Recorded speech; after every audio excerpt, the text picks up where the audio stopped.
Hello and welcome to the show. We start this week's Failrace episode with Cookie Crispings on GTA 5. Now, getting cars stuck in GTA 5 happens. Let's face it, we've all been there, and apparently this particular skateboard ramp was a little bit too much for the vehicle. Went over the edge and is now a bit wedged. It's kind of rocking a bit in a weird sort of a way, and it's not really able to be recovered the way it's positioned. After a little while it continues to remain stuck here and there's nothing the player can do. The weird thing about all of this is how the car gets recovered, because it is being sat there perfectly minding its own business when all of a sudden it gets launched. Now there doesn't seem to be any sign of like a boopy gun or anything, it just gives out, it just fires. It reminds me of the old swing set glitch from GTA 4 a little bit, but yeah, just launches itself. I mean, it's unstuck now, but still. Tom the Turtle up next on a GTA 5 as another random player in the lobby trying to shoot the back of his car. So not only does the person fall off the bike by crashing into something else, Boopy Guns, the character here, who turns around and shoots, the cacophony of errors that went on for the flying bike is quite extreme. It gets shot off the back, the body flies off the back with a rocket boost, the bike's then on fire and launch at some parked cars that then all explode. I mean, I'd say the flying bike, or gliding bike, didn't really win that one. Bob Carnero on Halo Reach up next with a forklift truck, or more like watching a friend with a forklift truck go and see what happens if you use it against some of the larger wildlife on the planet. Initially it looks like no, it's not looking like it's going okay. Nope, definitely not the answer here. We have a super slow-mo for you next. A little bit of a cut-off clip, sadly. But yeah, the initial bump is fine, but then as the creature flails around, that's 1, 2, and almost a third backflip away. Turns out forklift trucks are not really the vehicle you need for that sort of environment. Ninja up next on Carmageddon has got the sort of heavily armoured police SWAT van, is going up against the sort of semi-truck, trying to wreck some of the vehicles. Now, there are other cars around here, but it's going for the wreck on the truck. Does a wheelie, launches into a backflip, and lands perfectly on top of the red car. That is a hell of a wreck. You couldn't do that one better if you tried, so well done. Douglas up next on BeamNG Drive, going for one of the big jumps and finding a tree. But not just any sort of crash on a tree. No, this is sort of a tree hat in some regard. You've basically turned a supercar into a hat for a tree. Maybe not quite as impressive as the old tree flags, but still pretty good go. I mean, the engine technically still works somehow in all of that.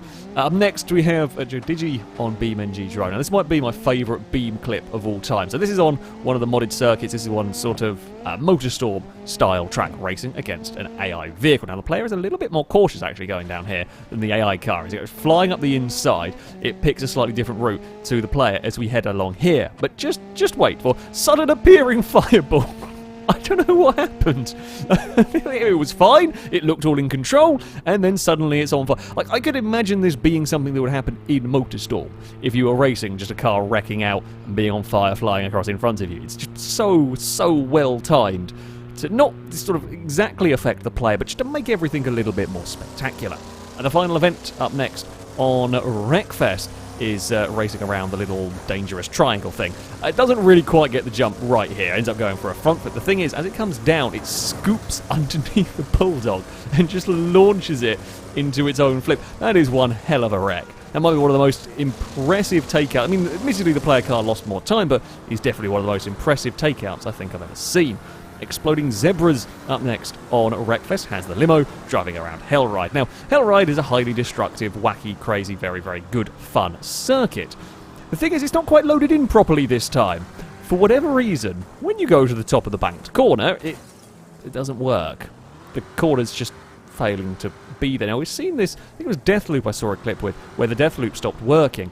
Now, I don't know if AI cars went up here, if they too would fall through. They seem to be taking a different line, but it's almost as soon as you go across it's kind of like a red line on the track, your car just plummets through it, and after a little bit of, thorough investigation to see what might happen, we go and take the corner normally, see if it's still affecting it further around. Yep, there's still a random gap that you fall through. I'm not quite sure on that one, although it has killed the player's car, so I'm going to say probably not ideal. Falcon King up next is on Drive Club, doing some, I guess, like stunt racing with the bikes, when it gains an additional decoration. Yes, it turns out you can actually do stoppies and wheelies on a motorbike with a sign around the handlebars. I feel like that's less than... I feel like that would be uncomfortable, and I feel like that's less than ideal. I was half expecting for angry physics ball, but no, it's all fine. Bike doesn't care. Makes no difference, apparently, riding around with a sign at the front. Fair enough, really. We move next on to R Factor with, well, overtaking, not going particularly well with, well, I guess, sort of entry-level open-wheel cars. I'm not sure if it's an AI car or a player car that ends up in trouble here, but car goes to the inside. Well, I say not go particularly well. This is a roll-to-pass challenge if ever I saw one. Car to the inside, taps the rear wheel, over goes the car, the camera is following, and launched off into the scenery at a half spin for the other car. And finally, we have the Drake Eagle on Automobilista 2 with, I believe, an AI car trying to get into the pit lane. Now, the AI car, it bobbles around. I don't quite know what it hits or whether there's something weird with the texture. Whatever happens, there's a problem getting into the pit lane. The car gets bounced wide. The thing is, the AI still wants to get into the pit lane. However, it's missed the entrance, clonks into the wall, and proceeds to find... I mean, this is a new pit lane. I mean, this is sort of pit lane 1.5. It's not really where you want your car, and I'm going to hazard a guess that it's quite stuck. It's quite stuck. I wonder if it ever got out of there. I'm going to guess probably not. To this day, whatever car that is, I don't actually know, may still be stuck between the racetrack and the pit lane. Oh, AIs, you've got to love them sometimes. That, though, is going to be it for this episode. As ever, if you have clips you'd like to submit to this series, you can via our forums. There is a link in the description. Very top of the page is the Failrace clip submission section, and there you can find all of the rules and how to submit them. That, though, is going to be it from me. Thank you all very much for watching, and until next time, a goodbye.